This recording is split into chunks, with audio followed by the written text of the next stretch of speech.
हम्म, आज के इस गहन विश्लेषण की शुरुआत ना हम्म। मैं एक बहुत ही दिलचस्प दृश्य से करना चाहता हूँ जो मैं पढ़ रहा था। अच्छा, क्या था वो दृश्य? मानव सभ्यता के शुरुआती दिनों का दृश्य है। हम्म। आप कल्पना कीजिए हजारों साल पहले जब इंसान ने पहली बार अपना पेट भरने के लिए हम्म। किसी जानवर का शिकार किया होगा। हाँ, बिल्कुल। तो जाहिर है उसने उसका मांस खाकर अपनी भूख मिटाई। हम्म। लेकिन दिलचस्प बात यह है कि पेट की आग शांत होते ही उसने क्या किया, उसने उस जानवर की खाल को सुखाया, उसे एक लकड़ी पर मढ़ा और एक ढोल बना लिया। अरे वाह, मतलब भूख मिटते ही कला का जन्म हुआ। बिल्कुल। जैसे ही शरीर की जरूरत पूरी हुई ना, हम्म। मन की भूख जाग उठी। हम्म। और मुझे लगता है कि ये सिर्फ अतीत की कोई कहानी नहीं है। हम्म। मतलब ये एक बहुत ही गहरा बुनियादी संघर्ष है हम्म। जो आज भी हर इंसान के भीतर चल रहा है। मैं पूरी तरह सहमत हूँ। शरीर की भौतिक जरूरतें और मन की रचनात्मक इच्छाएं, हम्म, और यही आज की हमारी इस विस्तृत चर्चा का मुख्य विषय भी है। हम्म।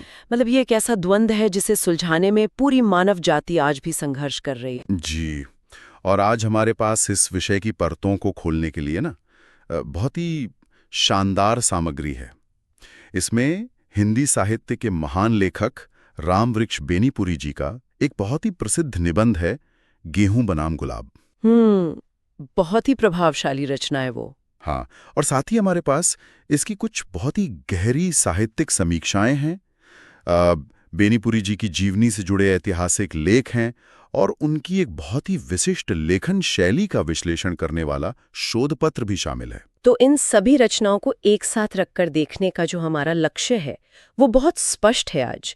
अम, हम ये समझना चाहते हैं कि कैसे 20वीं सदी के एक स्वतंत्रता सेनानी का ये निबंध आधुनिक जीवन की इस गहरी मानसिक थकान, हमारी जो अंधी भौतिक दौड़ है और मानसिक शांति की तलाश के लिए एक एकदम सटीक डायग्नोसिस या कहें कि रोग निदान पेश करता है। चलिए फिर इसे थोड़ा विस्तार से समझते हैं, क्योंकि ये चर्चा ना केवल एक पुराने साहित्यिक पाठ की धूल झाड़ने के बारे में नहीं है। बिल्कुल नहीं। यह आज के रोजमर्रा के जीवन के उस अदृश्य तनाव के बारे में है, जहां हर कोई पेट की भूख यानी अपनी नौकरी, अपनी किश्तें, अपना बैंक बैलेंस, और मन की भूख यानी अपनी कला, अपनी मानसिक शांति और अपने शौक के बीच एक सही संतुलन खोजने की जद्दोजहद कर रहा है।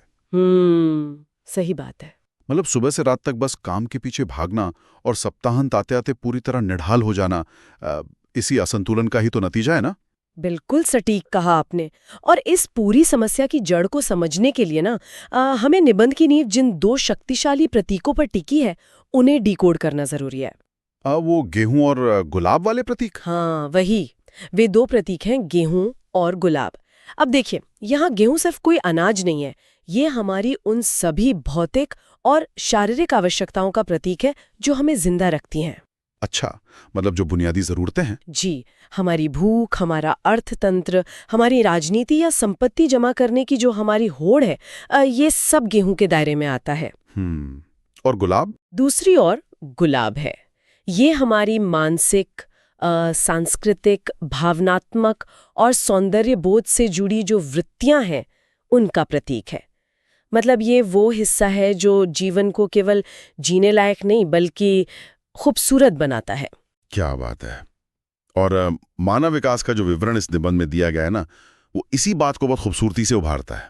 मतलब जैसे आदिमानव जब इस पृथ्वी पर आया तो वो सिर्फ एक भूखा और प्यासा जीव था। क्षुधा और पिपासा से व्याकुल। बिल्कुल। उसने अपना पेट भरने के लिए पेड़ों को झकझोड़ा, पशु पक्षियों का शिकार किया, अपनी बुनियादी जरूरतों के लिए उसने प्रकृति का हर संभव दोहन किया। और यहाँ जो बात सबसे ज्यादा ध्यान खींचती है वो ये है कि सिर्फ गेहूं खाकर या अपना पेट भरकर मानव पशुओं से अलग नहीं हुआ। मतलब पेट तो जानवर भी भरते हैं ना। हाँ, वो तो है ही। चाहे इंसान अन्न को कच्चा चबाए या आग पर पकाकर खाए, बुनियादी तौर पर पशु की भूख और मानव की भूख में कोई अंतर नहीं था। असली बदलाव तब आया जब इंसान ने अपनी शारीरिक जरूरतों से ऊपर उठकर अपनी मानसिक वृत्तियों को महत्व दिया। निबंधकार के शब्दों में अगर कहें तो मानव को मानव बनाया गुलाब ने। मतलब सच में सोचने वाली बातें है। अगर इसे आज के संदर्भ के एक रूपक से समझे ना, तो गेहूं वो मासिक वेतन है जिसके लिए कोई भी व्यक्ति महीने के 30 दिन हाड़ तोड़ मेहनत करता है। बिल्कुल। और गुलाब वो संगीत है जो काम से लौटते हुए थके हुए मन को शांत करता है, या वो खाली समय है जहां कोई अपनी आत्मा को सुकून देने के लिए चित्रकारी करता है या कुछ लिखता है। ये तुलना एकदम सटीक है। श्रम और कला के इसी रिश्ते को निबंध में बहुत ही काव्यात्मक ढंग से समझाया गया है। जैसे जब आदिमानव का पेट भूख से व्याकुल था, तब भी उसकी नजरें गुलाब के सौंदर्य पर टिकी थीं। वो उदाहरण मुझे बहुत पसंद आया, स्रोतों में जहां वो चक्की वाला जिक्र है। हाँ, जब स्त्रियां ओखली और चक्की में गेहूं कूट पीस रही थीं, तो उस कठोर श्रम से पैदा होने वाली ध्वनि में इंसान ने अपना पहला संगीत खोज लिया। उसने चक्की पीसने की आवाज को एक ताल में बदल दिया। और विकास की वो यात्रा वहीं नहीं रुकी। मतलब इंसान ने पशुओं के सींगों से तुरही बना ली, लेकिन मुझे ना वो बांस वाला उदाहरण सबसे ज्यादा सोचने पर मजबूर करता है। वो बांसुरी वाला? हाँ, एक सीधा बांस जो आत्मरक्षा के लिए एक बेहतरीन हथियार या लाठी बन सकता था, इंसान ने उसमें छेद किए और उसे बांसुरी बना दिया। मतलब एक हथियार को वाद्य यंत्र में बदल देना, ये सच में बहुत बड़ी वैचारिक छलांग थी। बिल्कुल, और ये सब गुलाब की ही विजय थी। जब इंसान नदी में पतवार चला रहा था, तो चप्पुओं की आवाज में भी उसने एक गीत ढूंढ लिया। हाँ, मल्लाहों के गीत। जी, आसमान में काले बादल देखकर वो सिर्फ इसलिए खुश नहीं हुआ कि अब अच्छी बारिश होगी और खेती अच्छी होगी, यानी सिर्फ पेट पूजा का इंतजाम होगा। हाँ। बल्कि उन बादलों के सौंदर्य और इंद्रधनुष के रंगों ने उसके मन को झकझोर दिया। भौतिकता पर मानसिकता की जीत के ये सबसे शुरुआती प्रमाण थे। इन सब उदाहरणों के बीच ना शारीरिक बनावट को लेकर जो तर्क निबंध में पेश किया गया है, वो थोड़ा हैरान करता है मुझे। अच्छा, वो पेट और मस्तिष्क वाला हिस्सा? हाँ, निबंधकार का कहना है कि मानव शरीर में पेट नीचे है और मस्तिष्क सबसे ऊपर। जिस दिन मानव तन कर खड़ा हुआ, उसके मन ने उसके पेट पर विजय की घोषणा कर दी। अब ये सुनना बहुत काव्यात्मक तो लगता है, लेकिन क्या ये कहना सही होगा कि हमारे शरीर का ये ढांचा सच में हमारी मानसिकता तय करता है, या ये सिर्फ बात को वजनदार बनाने के लिए कल्पना भर है? देखिए, ये एक बहुत ही जायज सवाल है। सतही तौर पर ना ये सिर्फ एक कल्पना लग सकती है, लेकिन इसके पीछे विकासवाद का एक बहुत गहरा दर्शन छिपा है। वो कैसे? अगर हम पशुओं को देखें तो उनका पेट और मस्तिष्क जमीन के समानांतर होते हैं, एक ही रेखा में। उनका पूरा जीवन भोजन खोजने के इर्द गिर्द घूमता है। सही कहा। लेकिन इंसान का 2 पैरों पर सीधा खड़ा होना विकासवादी इतिहास की सबसे बड़ी घटना थी। सीधा खड़े होने से उसकी नजरें जमीन से उठकर क्षितिज और आसमान तक पहुंच गईं। अरे वाह, ये तो मैंने सोचा ही नहीं था। जी, और उसके हाथ भोजन खोजने से आजाद होकर औजार और कलाकृतियां बनाने के लिए मुक्त हो गए। इसलिए ये सिर्फ काव्यात्मक प्रतीक नहीं है, शारीरिक रूप से मस्तिष्क का पेट से ऊपर उठना ही मानव सभ्यता की बुनियाद है। ये तो नजरिया ही बदल देता है, यानी वैचारिक रूप से भी शारीरिक जरूरतें नीचे रह गईं और मानसिक चेतना सर्वोच्च हो गई। बिल्कुल। इतिहास के एक लंबे कालखंड तक इंसान ने इस गेहूं और गुलाब का एक बेहतरीन संतुलन बनाए रखा।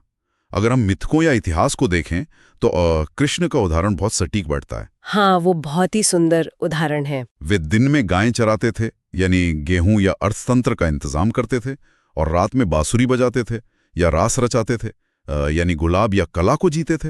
वो एक ऐसा दौर था जब इंसान कमाता हुआ गाता था और गाता हुआ कमाता था। उसके श्रम के साथ संगीत बंधा हुआ था। वो जमीन पर चलता था, पर उसकी नजरें आसमान पर होती थी। भौतिकता और आध्यात्म का एक सहज संतुलन था। जी, शरीर और मन का संतुलन। लेकिन फिर धीरे धीरे ये संतुलन टूट गया। गेहूं हावी होने लगा। अब यहाँ मुझे थोड़ा रुककर एक सवाल पूछना है। संतुलन टूटने की बात तो ठीक है, लेकिन क्या विज्ञान और कृषि का विकास जो गेहूं की पैदावार बढ़ा रहा है, क्या वो गलत है? ये सवाल अक्सर उठता है। मतलब आज हमारे पास बड़े बड़े कारखाने हैं, तकनीक है, जिससे उत्पादन कई गुना बढ़ गया है। तो क्या ये निबंध हमें प्रगति का विरोध करने या वापस पुराने युग में जाने के लिए कह रहा है? बिल्कुल नहीं। और यही ना बेनीपुरी जी की सोच की सबसे बड़ी खासियत है। वे विज्ञान या प्रगति के बिल्कुल विरोधी नहीं है। अच्छा। हाँ, वे स्पष्ट रूप से मानते हैं कि विज्ञान को आना ही होगा, बल्कि वे तो चाहते हैं कि विज्ञान ऐसी तकनीकें विकसित करे जिससे हवा और पानी की तरह गेहूं यानी भोजन और बुनियादी जरूरतों की असीम प्रचुरता हो जाए। समाज में कोई भूखा ना रहे, ये तो पहली शर्त होनी ही चाहिए। बिल्कुल। तो फिर समस्या कहाँ है? मतलब अगर हमारे पास तकनीक की मदद से सब कुछ प्रचुर मात्रा में आ जाए, हर भौतिक सुख उपलब्ध हो, तो इसमें बुरा क्या है? समस्या प्रचुरता में नहीं है, समस्या उस प्रचुरता को संभालने वाली मानसिकता में है। अगर हम इस पूरे परिदृश्य को एक व्यापक नजरिए से देखें ना, तो सिर्फ सोने का हिंदुस्तान या भौतिक रूप से संपन्न समाज बना लेना काफी नहीं है। निबंध हमें इतिहास के एक बहुत गहरे प्रतीक की याद दिलाता है, सोने की लंका। लंका में किसी चीज की कमी नहीं थी, अपार धन दौलत थी, सोने की दीवारें थीं, लेकिन क्या वो एक सुखी और सुरक्षित समाज था? नहीं, बिल्कुल नहीं, क्योंकि वहां का ढांचा पूरी तरह से अहंकार और लालच पर टिका था। ठीक कहा आपने। सोने की लंका में राक्षसता निवास करती थी, एक ऐसी मानसिकता जो केवल अपनी इच्छाओं की पूर्ति के लिए दूसरों की बहु बेटियों का अपहरण करने में जरा भी नहीं हिचकिचाती थी। रावण का जो संदर्भ है, जी, प्रचुरता अगर बिना मानसिक और सांस्कृतिक विकास के आती है ना, तो वो इंसान को भीतर से खोखला और क्रूर बना देती है। यानी जब जीवन से गुलाब गायब हो जाता है और केवल गेहूं बचता है, तो मेहनत एक हड्डी तोड़ने वाला और नरक जैसा श्रम बन जाता है। और जो गुलाब पहले हमारी आत्मा की खुराक था, जो कला थी, वो महलों की विलासिता, भ्रष्टाचार और गंदगी का प्रतीक बन जाता है। इसी असंतुलन का नतीजा था महाभारत जैसे भयानक युद्ध और यदुवंशियों का सर्वनाश। और आज भी दुनिया में जो महायुद्ध, गृह युद्ध और पर्यावरण का विनाश हम देख रहे हैं, वो इसी असंतुलन का सीधा परिणाम है।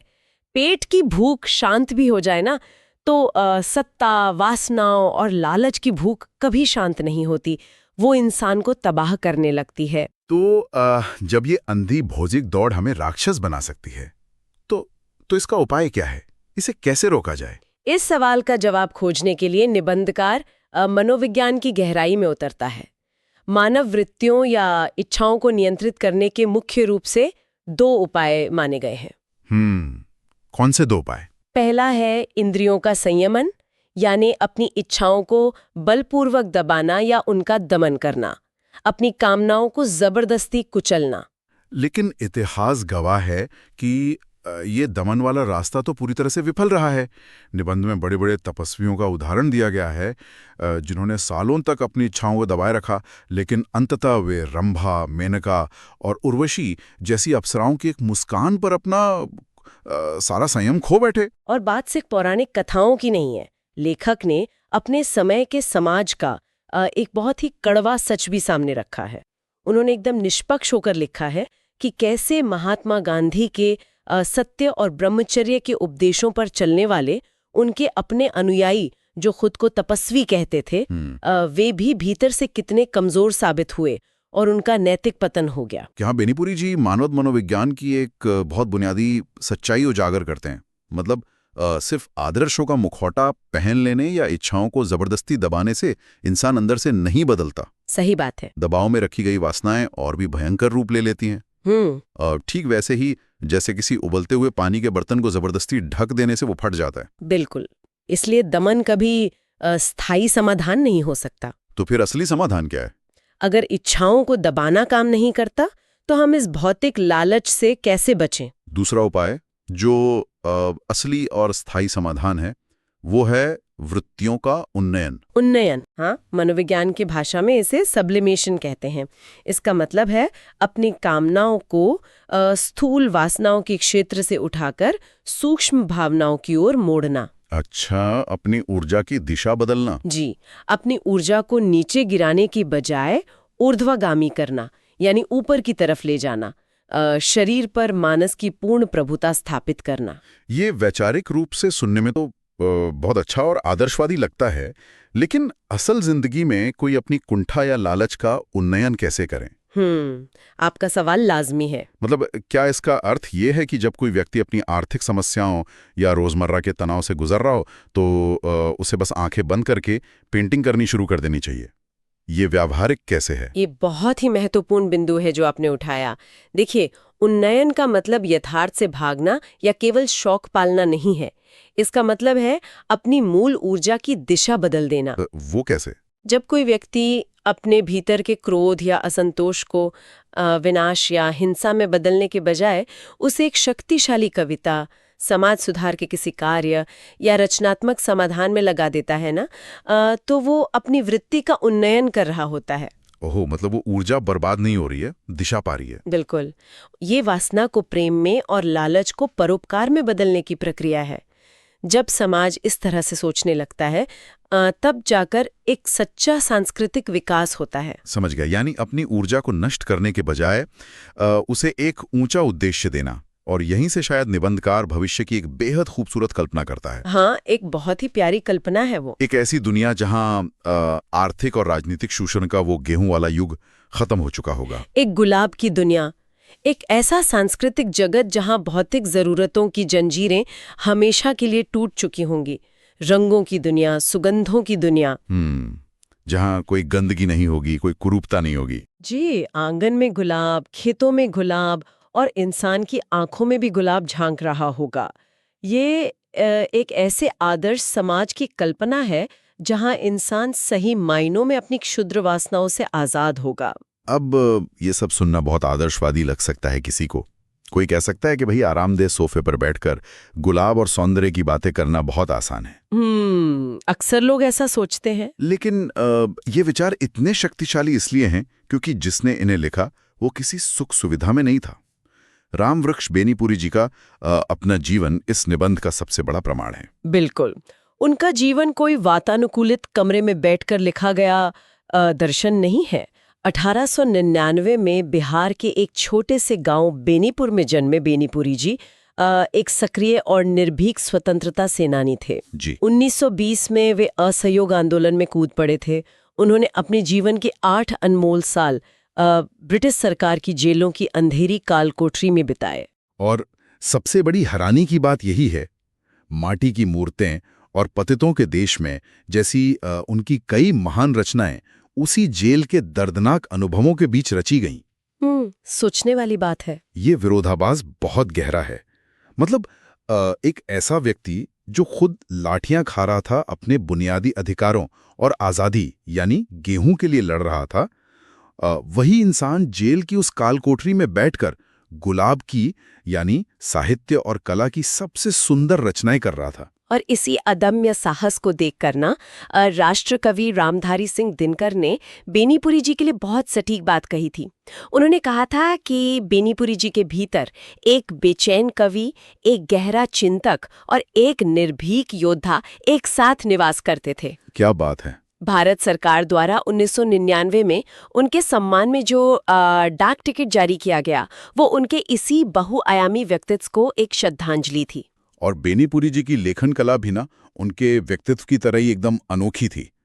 हमने जो शोध पत्र पढ़ा उसमें उनकी शैली का जो विश्लेषण किया गया वो बहुत दिलचस्प है। हाँ, उसमें मुख्य रूप से 2 शैलियों का जिक्र है, आवेग शैली और चित्रात्मक शैली। बिल्कुल।